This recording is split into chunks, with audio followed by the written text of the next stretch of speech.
రాకీతి వ్యాహరంతం త్రిదశ రిపుసుతం త్రాతుకామో రహస్యే విశ్వస్తం పీతవస్త్రం నిజకటిజుగళే సవ్యహస్తేన గృహ్ణన్ వేగశ్రాంతం నితాంతం ఖగపతిమమృతం పాయయన్ అన్యపాణౌ సింహాద్రౌ శీఘ్రపాతక్షితిపిహితపదః పాతు మాం నారసింహః. శ్రీ శ్రీ శ్రీ వరాహలక్ష్మి నృసింహస్వామి వారి శ్రీ సింహాచల క్షేత్ర మాహాత్మ్యాన్ని ఆలకిస్తున్నటువంటి భక్తజనపాడికి స్వాగతం పలుకుతూ ఇవాటి రోజున 13వ రోజున శ్రీ సింహాచల క్షేత్ర మాహాత్మ్యం 23వ అధ్యాయాన్ని మనం శ్రవణం చేయబోతున్నాం. జైమినుల వారు అంటున్నారు, అప్పుడు ఇంద్రుడు బ్రహ్మ మొదలైన దేవతలంతా వచ్చి శృతి సమ్మతాలైన స్తోత్రాలతో నృసింహస్వామిని స్తుతించారు. దేవతలు స్తుతి కావిస్తున్నారు. హిరణ్యకశిపుణ్ణి సంహరించి ప్రహ్లాదుణ్ణి రక్షించిన అసురాంతకమైన రూపంలో ఉన్న నరసింహునికి నమస్కారం. 1000 శిరస్సులు, 1000 కన్నులు, 1000 కాళ్ళు కలిగి భూమిని ధరించిన పరమపురుషునకు నమస్కారం. ఈ వర్తమానం, భూతం, భవిష్యత్తు అంతా నువ్వే స్వామి. అన్నం చేత తిరోహితం కాని భూతం నువ్వే ప్రభు. సర్వభూతాలు, దివి, త్రిపాత్విభూతి నీ పాదాలు. నీ నుండి విరాట్ పురుషుడైన బ్రహ్మ ఆవిర్భవించాడు. ఆయన నుంచి ఈ మహావిశ్వం ఏర్పడింది. పురాణ పురుషుడివి, పరంపురుషుడివి నువ్వు. ఆద్యంతాలు తెలియరాని నిన్ను నేటివారు ఎవరు స్తుతించగలరు? ఎక్కడ నుంచి మాటలు మరలిపోతాయో విష్ణువు యొక్క పరమైన పదమేదో దాన్ని మనసాపి గోచరింపచేసుకోలేం. ఎవడైనా నీ అనుగ్రహం వల్లే ఆ ఆనంద పదాన్ని తెలుసుకోవాలి. నిన్ను ఎల్లవేళలా స్మరించుకుంటూ, దర్శించుకుంటూ, నమస్కరించుకుంటూ ఉండేవారికి ముదిమి వల్ల కానీ, జన్మాంతరాల వల్ల కానీ భయం ఉండదు. దైత్యతనయుడు ప్రహ్లాదుణ్ణి నువ్వు రక్షించడమే మాకెందుకు నిదర్శనం. ప్రభు, నీ సౌశీల్యంతో మమ్మల్ని సదా కాపాడు స్వామి.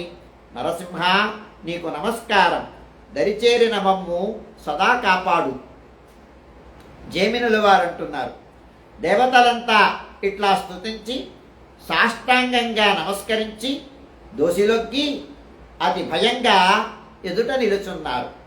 చేత పద్మం పట్టుకొని లక్ష్మీదేవి ఆయన పక్కన వచ్చి నిలబడింది. మరో ప్రక్కన శిరసున దోజిలి పట్టి ప్రహ్లాదుడు, మిగిలిన వారు నిలుచున్నారు. నదులు, సముద్రాలు, తీర్థాలు అన్నీ రూపుదాల్చి వచ్చి నిలిచేయి దైత్యుని రక్తంతో తడిసిన స్వామిని అభిషేకించటం కోసం.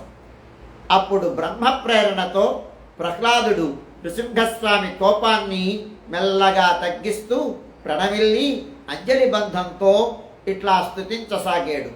ప్రహ్లాదుడు స్తుతిస్తున్నాడు, అన్ని జగత్తులను సృజించటం, రక్షించటం, లయింపచేసుకోవటం నీకు లీల. అద్భుతమైన ఆకారంతో ఉన్న నరసింహ, నీకు జయం. భక్తుల్ని చక్కగా రక్షించటం కోసం సంకల్పమాత్రాన వర్ణ, ఆశ్రమ, ఆచారాలను నిలిపిన వాడా, నీకు జయం.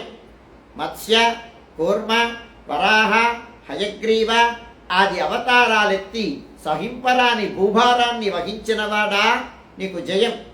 రాక్షసుల వల్ల బాధలు పడుతున్న సమస్త దేవతల, ఋషుల సంరక్షణం కోసం అది వరకు లేని అద్భుతమైన ఆకారాన్ని ధరించటం వల్ల సంతుష్టులైన యోగీంద్రుల చేత స్తుతింపబడదగిన మంచి పుణ్యచరిత్ర కలవాడా, నీకు జయం. నా మాటల వల్ల కలిగిన దైత్యేంద్రుడు బద్దలు కొట్టిన స్తంభం మధ్య నుంచి బయలువెడలిన నరసింహరూప, నీకు జయం. కల్పాంతంలోని పిడుగుల మోత వంటి తన గర్జనం చేత అనేక దైత్యాంగనల గర్భపిండాలను తపింపచేసినవాడా, దేవా నీకు జయం. ప్రళయకాలంలోని మరుద్గణాల బలంతో సమమైన తీవ్రమైన నిట్టూర్పల పొగలచే దైత్య సమూహాలను ఎగరగొట్టినవాడా నీకు జయం. సుదర్శన చక్రంతో ఖండించిన చెడునరత గల దైత్యుల దేహాల నుండి చిమ్మిన రక్తంలో తడిసిన శరీరం కలవాడా నీకు జయం. వజ్రాయుధం వాడివాదరతో సమానమైన తీక్ష్ణత గల గోళ్ల కోరలతో రాక్షసరాజు హిరణ్యకశిపుని మేరుపర్వతం లాంటి వక్షపీఠాన్ని చీరినవాడా నీకు జయం. మెరుపుల్లాంటి కేసరాల సముదాయంతో సూర్యచంద్ర నక్షత్రాలతో నిండిన ఆకాశ వీధిని కప్పినవాడా నీకు జయం. శ్రీపాద నఖపాడి ఘాటుల వల్ల శేషసర్పం శరీరం నుంచి చిమ్ముతున్న రక్తంతో ఎర్రబారిన పాదపద్మాలు కలవాడా నీకు జయం.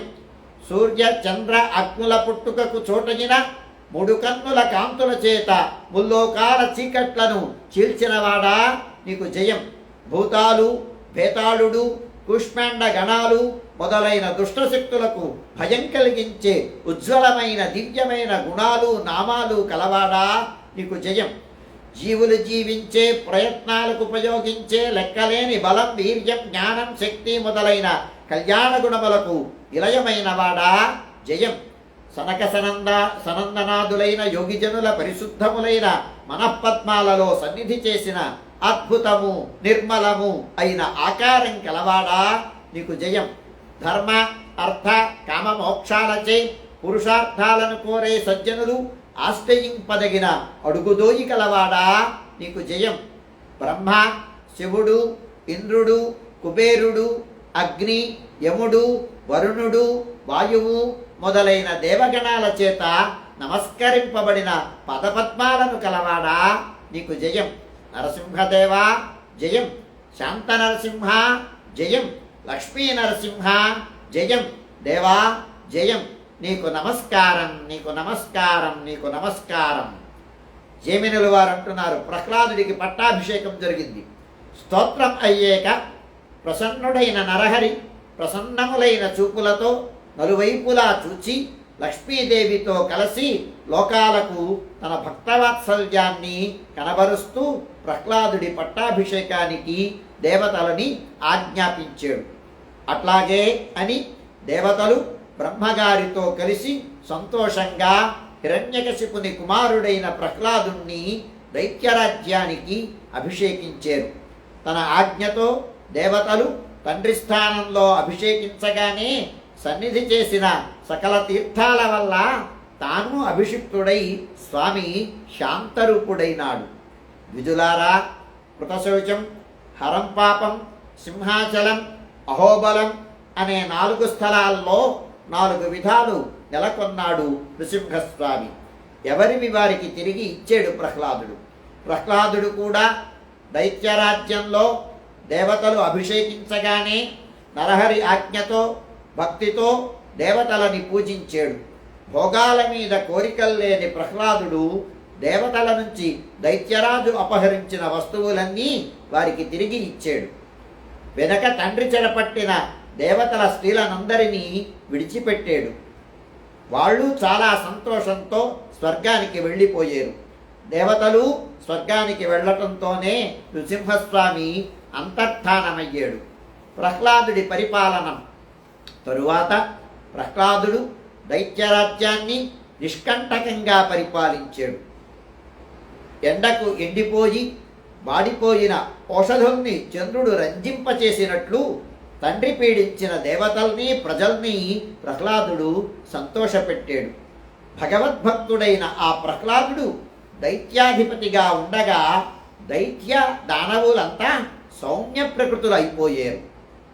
మనోహర ముఖులైన గరుడ, ఉరగ, గంధర్వ కన్యల్ని వారి తండ్రుల ప్రార్థనంపై యథావిధిగా వివాహం చేసుకొని వారి వల్ల శీలవంతులు గుణవంతులు అయిన పిల్లల్ని పొందేడు ప్రహ్లాదుడు. దైత్యకన్యయందు హిరణ్యకశిపుడితో సమానుడైన దైత్య వంశకరుడైన కుమారుడు కలిగాడు.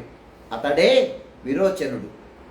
ఋషులు, రాజులు, బ్రాహ్మణులు, తపస్సులు అంతా ఎక్కడి వారక్కడ వెనకటిలాగే సుఖంగా ఉన్నారు. భూమిపై అవిచ్ఛిన్నంగా యజ్ఞాలు సాగేయి. పురోడాశాలను భుజించిన దేవతలు ప్రజలకు వారు వారు కోరుకున్నవి ఇచ్చారు. ప్రహ్లాదుడు తాను కూడా వివిధములైన యజ్ఞాలతో హరిని ఆరాధించాడు. యాచకులకు ఇవ్వదగిన దానాలు దక్షిణలు ఇచ్చాడు. ప్రహ్లాదుడు భూమిని పరిపాలిస్తుండగా లోకులు ఇతిబాధలు లేకుండా భయం లేకుండా సంతుష్టులై ఉన్నారు. ఇంతటితో 23వ అధ్యాయం పూర్తి అయినది. సింహాచల క్షేత్ర మాహాత్మ్యం 24వ అధ్యాయంలోకి మనం ప్రవేశించబోతున్నాం. జైమినులు వారు అంటున్నారు, భూపరిపాలనం చేస్తూ కొంతకాలం గడిచాక ప్రహ్లాదుడు ఒకనాడు సింహాచలం మీద ఉన్న నృసింహస్వామిని తలుచుకున్నాడు. ప్రహ్లాదుని సింహాచల యాత్ర వెంటనే యోగ్యుడైన కుమారుడు విరోచనుణ్ణి రాజ్యానికి అభిషేకించి విజులతో పురోహితులతో పరిమిత పరివారంతో పుష్కలంగా ధనం పూజోపకరణాలు పట్టుకొని కాలినడకన సింహాద్రికి బయలుదేరాడు ప్రహ్లాదుడు. చాలా దేశాలు దాటి దైత్యరాజు 3 రోజులకి మరో హిమపర్వతంలా ఉన్న సింహాచలం చేరుకున్నాడు. గంగధార తుంపురలతో చల్లనైన గాలి వీస్తూ ఉంటే శ్రమ అన్నది లేకుండా సంతోషంగా వేగంగా కొండనెక్కాడు. అట్లా కొండ మీదికి వెళ్ళి మనోహరంగా ఉన్న మధ్యదేశంలో లోయలో పడమటకు ప్రవహిస్తున్న గంగధారను చూచి ద్విజులతో అందులో స్నానమాడి పితరులకు తర్పణాలు చేసి నృసింహస్వామి దర్శనం కావాలని ద్విజులకు దానాలిచ్చాడు. ప్రాణాలు హృదయం నృసింహుని మీదే నిలుపుకున్న దైత్యశ్రేష్ఠుడు ఆచార్యులతో సహా గుహల్లో గుబురుల్లో పొదల్లో స్వామిని వెతికాడు. నృసింహ దర్శనం కలిగింది ప్రహ్లాదుడికి. ద్విజులారా, భక్తితో ప్రహ్లాదుడు కొండ అంతా వెతికి మాలతీలతల పొదలో ఉన్న నరసింహస్వామిని దర్శించాడు. సిద్ధులు గంధర్వులు పూజించిన నరహరిని చూచి కనులు చెమర్చగా నేల మీద సాష్టాంగపడ్డాడు. సంతోషంతో గొంతు పొడుకుపోయి నరసింహునికి నమస్కారం అంటూ పలుమార్లు నమస్కారాలు చేసి చుట్టూ ప్రదక్షిణలు కావించి స్వామిని సేవించి తులలేని ఆనందాన్ని అనుభవించాడు ప్రహ్లాదుడు. పరిసరాలు స్వయంగా తానే శుభ్రం చేసేసరికి కొందరు నీళ్లు తెచ్చి చల్లేరు, నేల అలికేరు. ప్రహ్లాదుడు స్వామి చుట్టూ ఒక తెర కట్టాడు. పైన పెద్ద పెద్ద చాందినీలు కట్టాడు. బంగారు కడవలతో నీళ్లు తెచ్చి స్వామికి అభిషేకం కావించాడు. గంధ పుష్ప అంబరాలతో నరహరిని అర్చించాడు. అప్పటికి తగిన సామాన్యమైన పూజ కావించి విశ్వకర్మ చేత విచిత్రమైన విమానం చేయించి యథావిధిగా ఆ విమాన ప్రతిష్ఠ కావించి 4 వర్ణాల వారితోనూ అందమైన పట్టణాన్ని ఏర్పరచాడు. నిత్యం ప్రహ్లాదుడు భక్తితో ఆచార్యుల అనుజ్ఞతో యథాశాస్త్రంగా శ్రీహరిని ఆరాధించాడు. ప్రహ్లాదుని నృసింహారాధనం బ్రాహ్మముహూర్తంలో తెల్లవారుజామున నరహరిని స్మరించుకుంటూ లేచి శౌచక్రియలు తీర్చుకొని స్నానం చేసి సంధ్యాదులు నెరవేర్చుకొని స్వామి ఆలయం ప్రవేశించి గీతాలతో వాద్యాలతో శంఖకాహళ నాదాలతో మంగళస్థుతి పాఠాలతో నరసింహుని మేలుకొలిపి సముఖంలో సాష్టాంగ నమస్కారం చేసి వాంగ్నియమంతో నిర్మాల్యం తొలగించి కసవు ఊడ్పించి గర్భగుడి అంతా నీళ్లతో ప్రోక్షణం కావించి శ్రీహరికి ఎదురుగా ఆసనం మీద కూర్చొని మొదట ప్రాణాయామం చేసి భూతశుద్ధి కావించి యథావిధిగా మంత్రన్యాసం దిగ్బంధం చేసి 108 పర్యాయాలు నృసింహానుష్ఠు మంత్రాన్ని జపించాడు.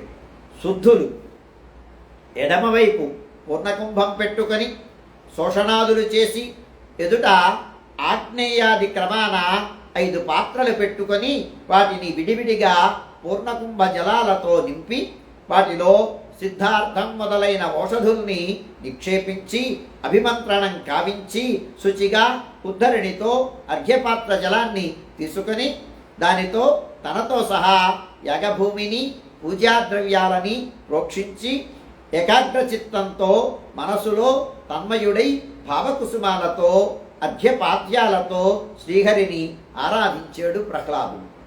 మంత్రాసనాన్ని సమర్పిస్తున్నాడు.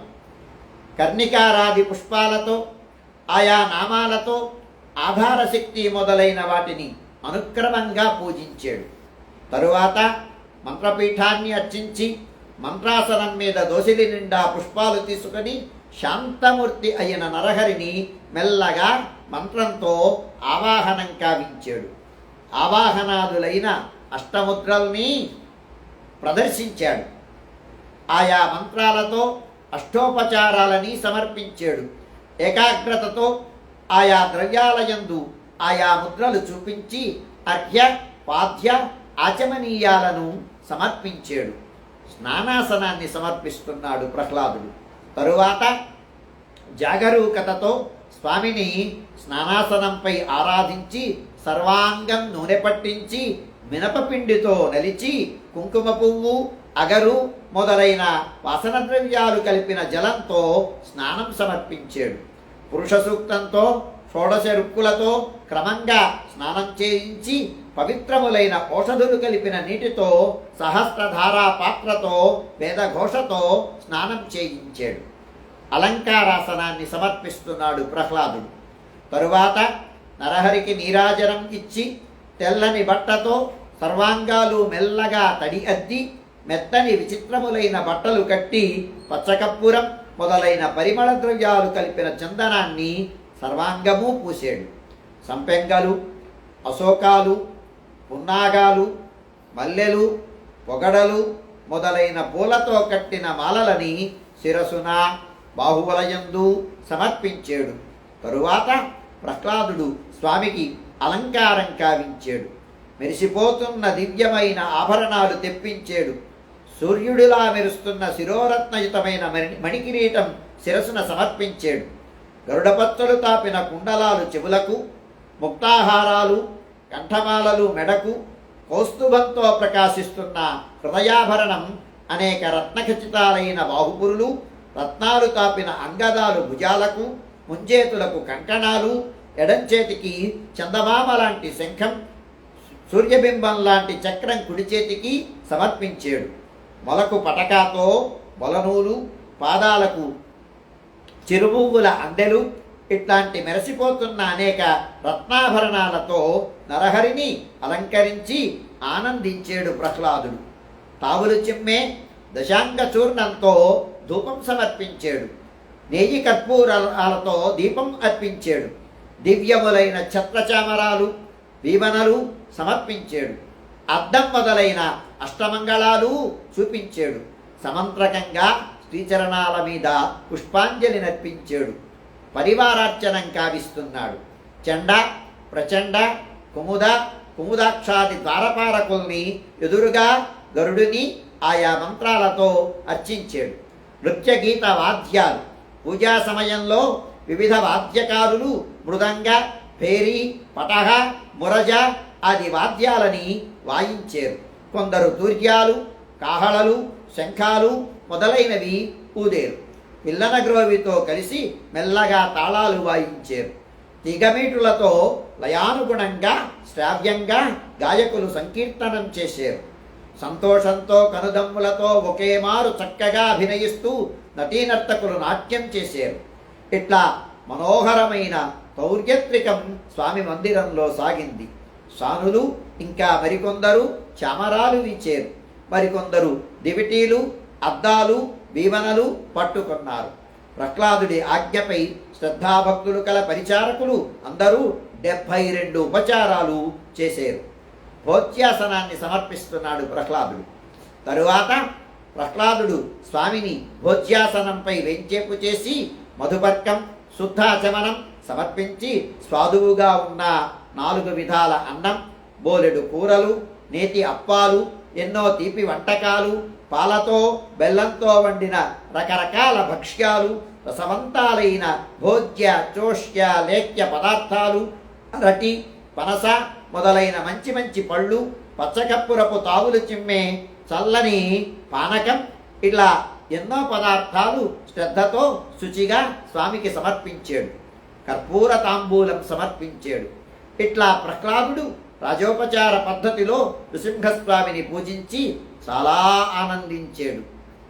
ఇంతటితో శ్రీ సింహాచల క్షేత్ర మాహాత్మ్యం 24వ అధ్యాయాన్ని పూర్తి చేసుకున్నాం. 25వ అధ్యాయంలోకి అడుగిడబోతున్నాం. జైమినులు వారు అంటున్నారు. ప్రదక్షిణపూర్వకంగా స్వామికి నమస్కారం చేసి దైత్యాంతకుడైన ఆయనకు ఎదురుగా దొసిలిపట్టి నిలిచి ప్రహ్లాదుడు ఇట్లా స్తుతిస్తున్నాడు. ప్రహ్లాదుని నృసింహస్తుతి.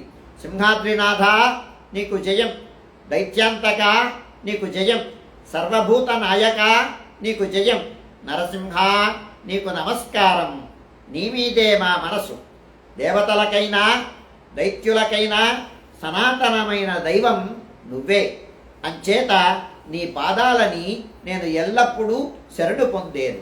విషయాల వల్ల మనస్సు వికలమవుతుంటే నీ పూజ ఎలా చేయను? నువ్వు అన్నీ తెలిసిన వాడివి, నా మనస్సు నిర్మలంగా ఉంచు, అక్కరలేని విషయాల మీదికి ఎప్పుడూ ప్రసరించనట్టు ఇంకా ఎక్కువ నీ మీద ప్రసరించేట్టు చెయ్యి. భార్య బిడ్డలు మొదలైన బంధువుల మీద కలిగినట్లు నీ వారి మీద నాకు మమత కలిగేటట్లు చెయ్యి స్వామి, నీ పాదాలే గతి అంటున్నాడు ప్రహ్లాదుడు. సంసార సముద్రం దాటాలనుకున్న వాళ్ళని ఒడ్డున చేర్చేవి నీ పాదాలు, వాటిని కాదని యోగులు సహా పతనం పొందుతున్నారు, అంతా నీకే అంటున్నాడు. మనసుతో ఆలోచించింది, నోటితో పలికింది, శరీరంతో చేసింది, మంచి కానీ చెడ్డ కానీ అదంతా నీకే సమర్పిస్తున్నాను స్వామి, నాదేం లేదు, నువ్వే కర్మ చేయిస్తున్నావు, నీకు అర్పణంగానే చేస్తున్నాను, అపరాధం మన్నించు స్వామి అంటున్నాడు ప్రహ్లాదుడు. ఎక్కువ తక్కువలు ఏమైనా నీ ఆరాధనంలో చేస్తే అదంతా క్షమించు స్వామి.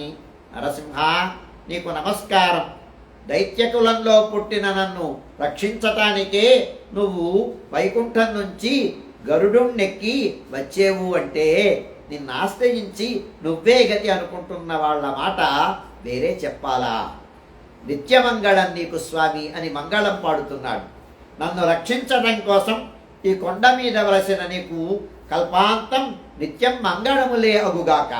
శ్రీభూదేవులతో కలిసి సింహాద్రిని వేంచేసిన శ్రీ నరసింహస్వామి నీకు పలుమారు వందనాలు. ఇట్లా నరసింహస్వామిని స్తోత్రంతో ప్రసన్నుణ్ణి చేసుకుని ప్రహ్లాదుడు సాగిలపడి నమస్కరించి ఆచార్యులిచ్చిన ప్రసాద శేషాన్ని తీసుకొని తన భవనానికి మరలి వెళ్ళాడు. త్రికాలార్చనం చేస్తున్నాడు ప్రహ్లాదుడు.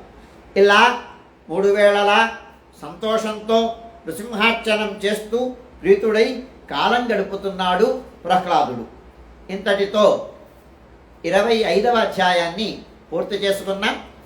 శ్రీ సింహాచల క్షేత్ర మహాత్మ్యం 26వ అధ్యాయంలోకి మనం అడుగిడబోతున్నాం.